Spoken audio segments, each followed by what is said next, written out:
లయపరుచు దుష్టుల నుంచి, శత్రువుల బారి నుంచి నువ్వు నన్ను రక్షించు నాయన, నన్ను దాచు.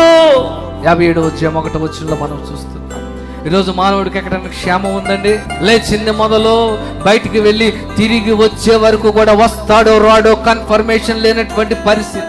రోడ్డు మీదే భద్రత లేదంటే ఆందోళనకరమైనటువంటి అనేక విషయాలు మనం వింటూ వస్తున్నాం. ఒక పక్క వ్యాధులు, ఒక పక్క బాధలు, ఒక పక్క ఆపదలు. న్యూస్ పెడుతూ ఉంటే మరొక వైరస్ వస్తుంది అంటాడు ఒకడు, న్యూస్ వింటూ ఉంటే మరొక జల ప్రళయం వస్తుంది అంటాడు ఇంకొకడు.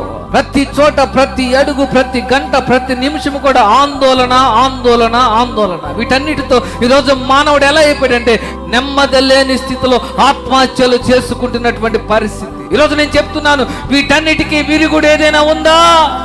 కీర్తన 36:7 మనం చదివినట్లయితే, నరులు ఎవరిని ఆశ్రయించాలి? దేవుని రెక్కల నీడను ఆశ్రయించాలి.